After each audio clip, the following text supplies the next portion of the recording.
got our closing keynote address, the first of two right now. And to join us on stage, we have someone who advises, mentors, and coaches senior leaders on customer experience innovation and change.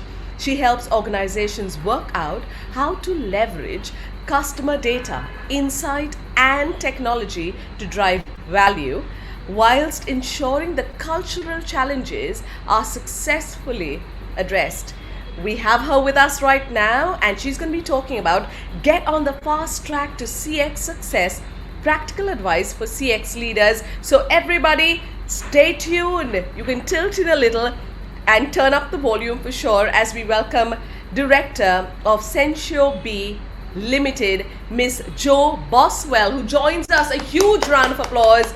Welcome. Thank you so much for being here. It is the closing address, and I hand over to you. Thank you, Keisha. So, and good afternoon to everybody, and hello from a slightly grey and misty London here. Thanks for joining my session this afternoon at Customer Fest. So I'm just going to bring up my slides so that you can see. And I thought I would just start by giving you a little bit more of an introduction. And to do this, I will take you back a few years to 2017. 2017 was a really big year for me for a few reasons. And the first reason is that I got married. And we had been together for 16 years, so you could say it was an extended trial period, but nevertheless, it felt like a very big day for me, and a very happy one too. The second big event in 2017 for me was that after a 27-year career there, I decided to leave my job at British Airways. And the third big decision was that I then decided that I would set up my own company. Now, when I was at British Airways, I led a customer experience initiative that delivered multi-million-pound benefits and fundamentally changed the way the organisation thought about and organised itself around the customer. The initiative touched every part of a very complex, multi-channel, large-scale business. And when I was on that journey, I frequently looked outside of the airline for external help and guidance, only to find that actually there were very few people available with the practical experience of having led that kind of transformation. So I decided to found my own company, Sentio-B, to plug that gap. And I now provide coaching, mentoring, and consultancy for customer experience leaders. Over the last few years, I've worked with leaders in a variety of industry sectors and settings to help them navigate and overcome the challenges they face when leading customer experience initiatives. So my session this afternoon is, I'll have to figure out how I'm going to move slides. Hang on a minute.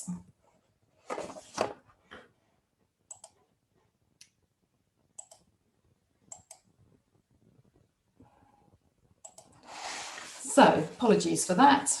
My session this afternoon is going to be packed with some really practical advice about how to fast track your customer experience leadership skills, or to use an airline analogy, how to gain altitude with your customer experience efforts.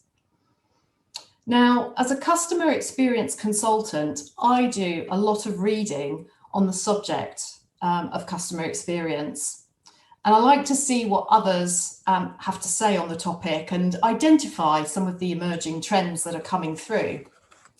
Now, over the last year, I've noticed an increasing number of opinion pieces talking about the terminology of customer experience and the definitions around it. So, for instance, whether you should be a customer experience expert or in fact call yourself an XM expert, experience management.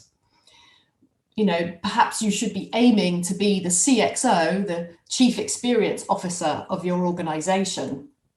And recently, I even read a blog that went into some detail and wrote at some length about the merits of whether customer service should report into customer experience or vice versa. Now, if you were tuned in yesterday to Adrian Swinscoe's presentation, I think you'd probably agree with me that that is exactly the kind of self-obsession that Adrian was talking about yesterday. And like him, I'm extremely frustrated with that kind of debate. And here is the reason why. So it doesn't really matter what title you give yourself. Actually, we all know what it takes to make a great customer experience. In fact, I would say a great customer experience is an age-old concept, and many small local businesses have succeeded for decades, if not centuries, deploying that approach.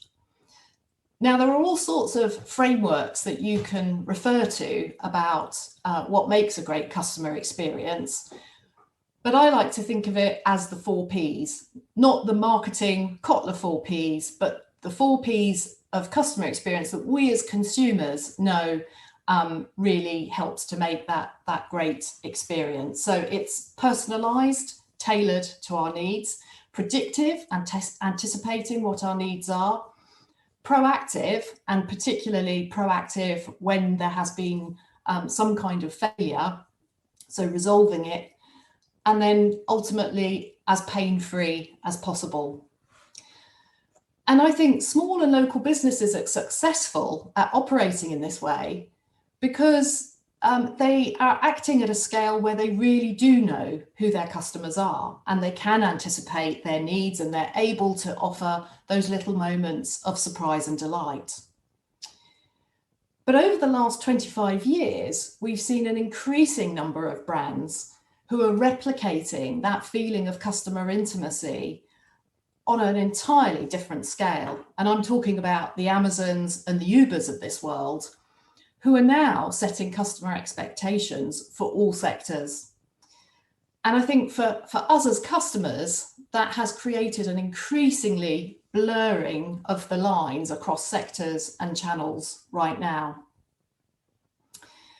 Over the last decade, in particular, there has been an exponential increase in the number of tech providers. I think Adrian yesterday referred to some 8,000 providers in this space who are delivering all kinds of capabilities around data, analytics, and technical capabilities that can help to realize tailored, predictive, and seamless experiences at scales in many different channels of customer interaction. So with so many organizations stating an aim to differentiate through the experience, and with so much capability in the marketplace, why is it that so many organizations are still falling so far short of customer expectations? And I pulled this research, these stats from Kantar from the end of December in 2020 to show just how little progress has been made since that Bain and Company stat cited from 2005, which highlights the huge gap between how CEOs view their customer experience and in fact the reality that their customers feel. So despite the availability of all sorts of tools, the sad reality is that customer experience performance has really plateaued, whilst customer expectations continue to rise. And why is it proving so hard? Well, yes, the reality for a lot of companies, particularly legacy ones, is that there are challenges to be tackled around data, analytics, and technology. But believe me, those are actually the relatively easier aspects of this kind of initiative to tackle. The real challenge comes in shifting the organization's culture to place customers at the heart. And I think this is particularly hard when you work in a business that has operated successfully for many decades along functional lines. You can change the structure, you can call yourself a CXO or the XM team, but unless you pay attention to how you're going to shift the culture, it will likely all be in vain. And with customers increasingly likely to switch when the experience falls short of expectation, I would say there is a real imperative to address this. So here's the lesson that I take from Peter Drucker's famous quote. The data, technology can all be addressed with the right skills and investment. That is relatively the easier part. The far harder nut to crack is changing the culture. And it's your job as a customer experience leader to address that. We heard yesterday about the high percentage of digital and customer experience initiatives which fail, some 70%, quite a sobering statistic. And I would venture that these are some of the common reasons for failure. Not spending sufficient time getting the organization bought in and aligned around what you need to do. Not engaging sufficiently with the board and the execco so that they buy into the plans that you have, understand the benefits, and want to continue investing. And not developing sufficient collaboration across all functions of the organization to transcend any limitations presented by the organizational structure. So in my session this afternoon, I'm going to share with you some practical advice on how to do this. I've distilled this from my experience of leading a major initiative in a large, complex, multi-channel organization. And I promise you, if you pay attention to the 5 lessons that I'm going to take you through, you will gain significant altitude with your customer experience leadership, and you'll be in the 30% who succeed. So let's begin by thinking about how you get airborne. Now, when an aircraft takes off, it has a certain amount of runway before the pilot needs to pull back on the joystick and get the aircraft off the ground. Luckily for us as passengers, we know that the pilot has a very good calculation on the exact speed and length of runway that they need to travel in order to achieve that successfully. Now, as a customer experience leader, when you're embarking on a new initiative that is going to take investment of time, of resources, and probably capital too, you actually don't know how much runway you have to get airborne. How long will it be before your organization loses interest in this? So for this reason, my first piece of advice is around getting results early. You need to be pragmatic and make sure you get some runs on the scoreboard quickly. Now, this might mean you have to start in an area that you wouldn't necessarily choose from a customer experience perspective, but where you are more certain of getting tangible business results that will grab the attention of your execco and your board. Getting those early results will help you when you need to spend time and effort fixing a pain point that doesn't so obviously translate to the bottom line. Now, alongside this results focus, I suggest you forge a very close alliance with your finance manager. Keep them firmly inside your tent and engage them as a critical friend. Ask them to shoot holes in your business case before you share it more widely. Ensure that you're translating your business case benefits into a currency and language that the finance team will buy into. And if that's not NPS, and in many companies actually it isn't, find something else that will resonate with them. Make sure you report your results to them on a regular basis. The regularity and visibility of your results will build your credibility with them. And if the results aren't what you hoped for, it's better to alert them sooner rather than later. Finance people really don't like nasty last-minute surprises.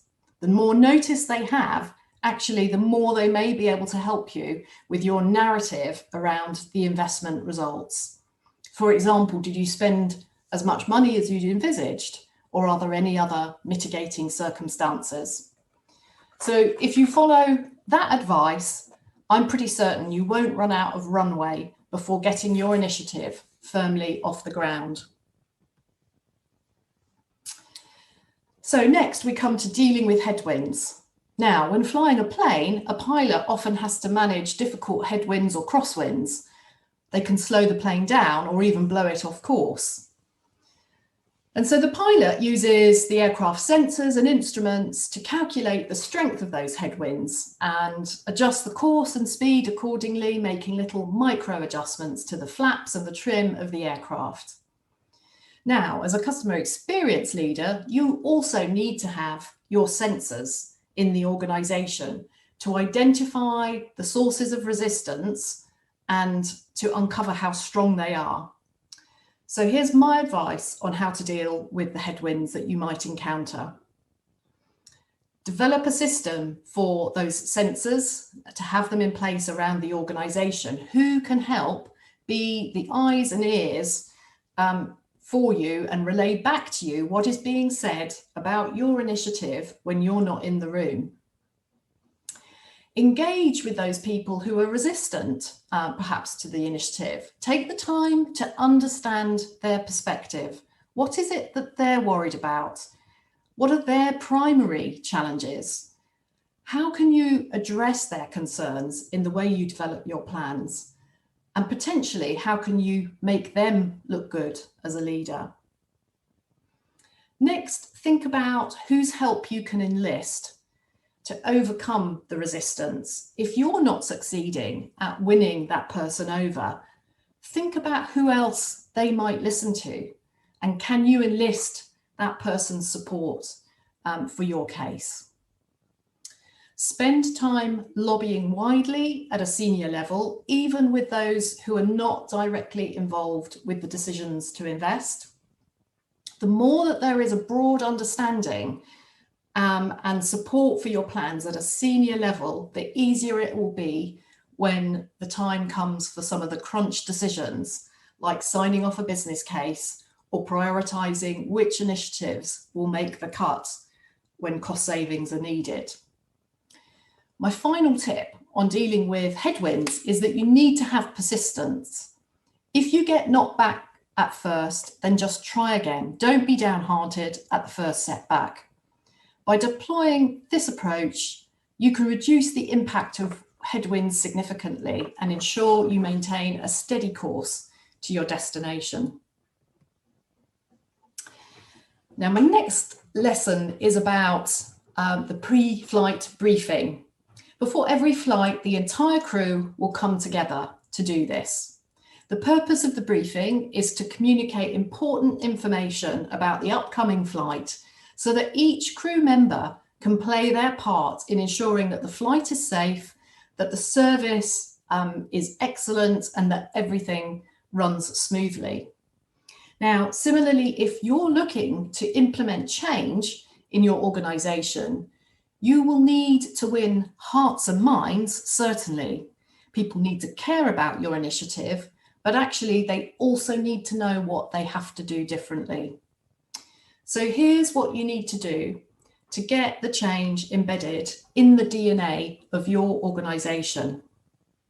So number one, develop a narrative on why and how the customer experience is changing, and then work with your internal comms team to ensure that that becomes a central part of the internal corporate narrative. Secondly, map out your key stakeholders and identify who in the team will man-mark them. Update them regularly and tailor the messages so it's relevant for them and their teams. Next, enlist internal champions in different parts of the business who can help to translate your key messages in a way that is relevant and has impact for the audience in that area. Fourthly, embed key messages into training and coaching. because that is the way that everyone will know what it is they need to do differently. My fifth tip is drip feed stories on a regular basis about your successes. You need to bring this change to life by giving customer examples and celebrating the success stories. And my final tip is that you need to make internal engagement your first, second, and third priority. By adopting this approach, you are more likely to get the change embedded. People will understand it, they'll be motivated by the need for it, and more importantly, they will have the confidence to adapt and to enact it. So now we move on to air traffic control. Anyone familiar with aviation will know that there is an ongoing tussle between pilots and air traffic controllers about who is ultimately in charge. If you've ever spoken to an air traffic controller, you will know that they claim to really call the shots. They let the pilot know what speed and altitude to fly at and when they can take off and land. Busy airports operate safely and efficiently when everyone follows the ATC instructions. Disasters happen, unfortunately, when pilots think they know better. The whole system relies on great communication and everyone speaking a common language. So you could say ATC is the essential governance that makes flying safe for us all. Similarly, in your company, there may be a debate about who really owns the customer experience. And it's likely that the answer to that is complex, with many functions and channel owners having a finger in the pie. What your customers experience is the sum total of their interactions with your brand in all of those different channels. There's really only one place where all of that truly comes together, and that's with the CEO. So whatever organizational structure you do put in place, it's unlikely to be the perfect solution. You also have to have effective collaboration across the entire company to create great customer experiences.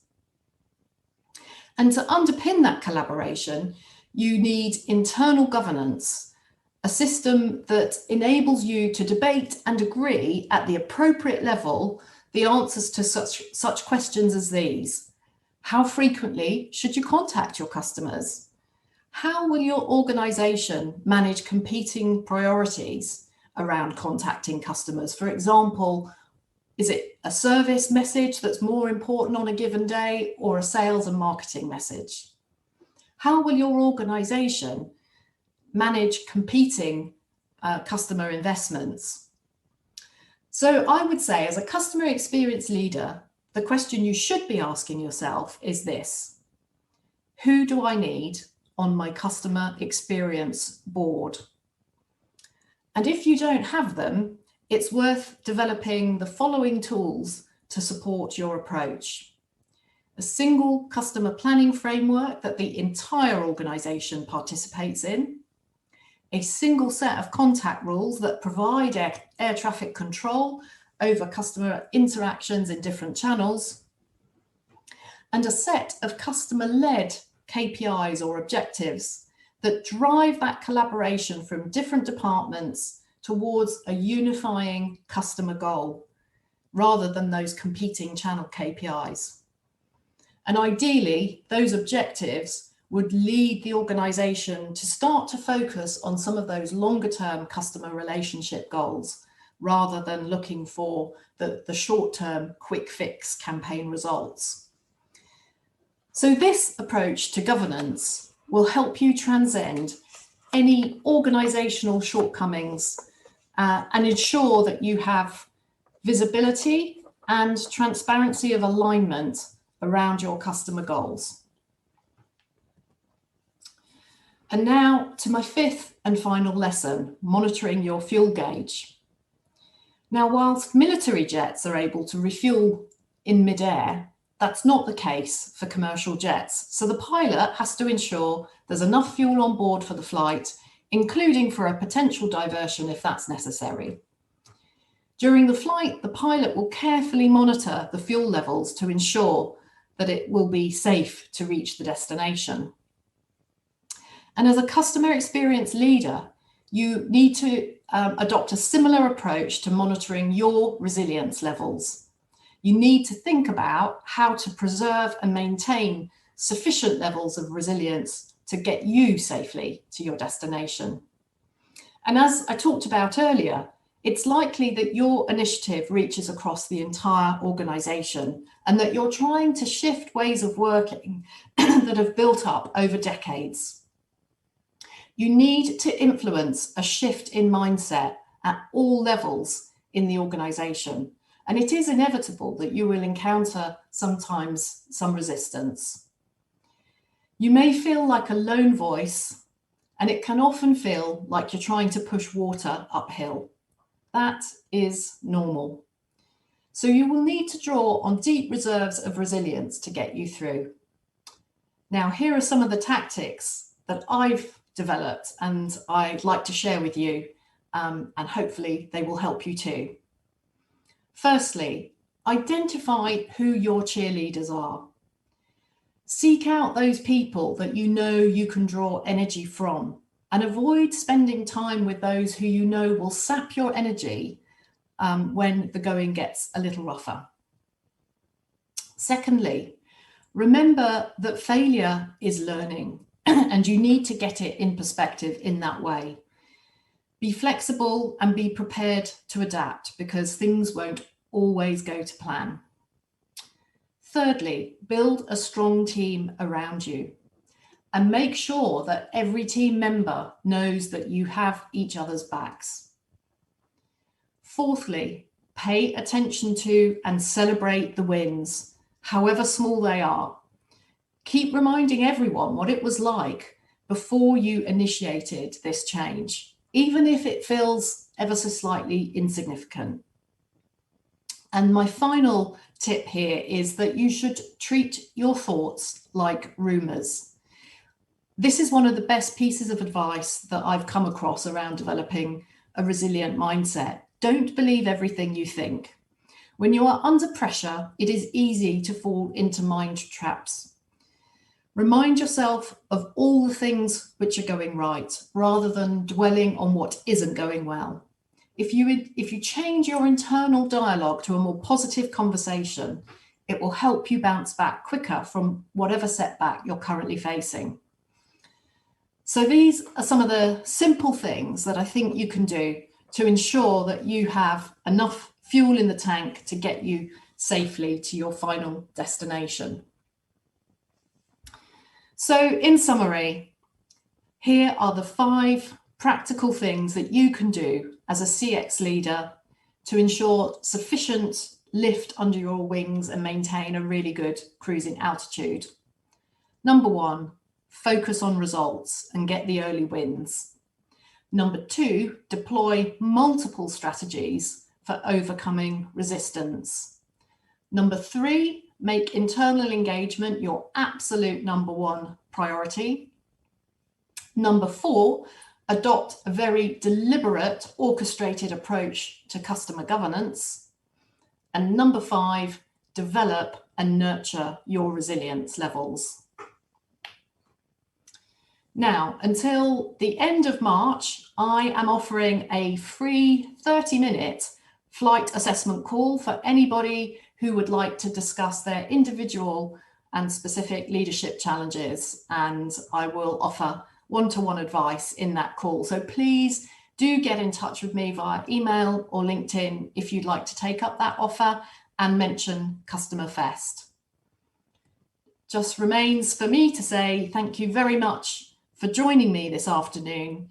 I really hope this has given you some inspiration for moving forward with your customer experience initiatives. Enjoy the rest of the conference and good luck to anyone who's in line for an award this evening.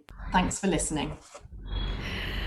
Thank you. Thank you so much, Joe. I love the metaphor. I think we're all going to have a safe and prosperous and smooth flight thanks to you. So, you've got the coordinates. Reach out to Joe Boswell and get your own flight assessment done. Perfect. All right. Well, it's wonderful that you were here with us right now. Thank you, Joe, and you have yourself a wonderful evening. And we hope to see you join us at the awards. We are moving now into our second closing address. So before we leave, we have a little ritual. Are you good to go? Yes. The ritual is I say customer, you say fest. All right? Okay. We are at the Customer Fest show. So 3, 2, 1. Customer, Fest. customer. Fest. We love it. Thank you. You're making sure that we got even more fuel in our flight right now. Thank you very much. And we appreciate you joining us here today for the first closing address. Thank you. Bye-bye.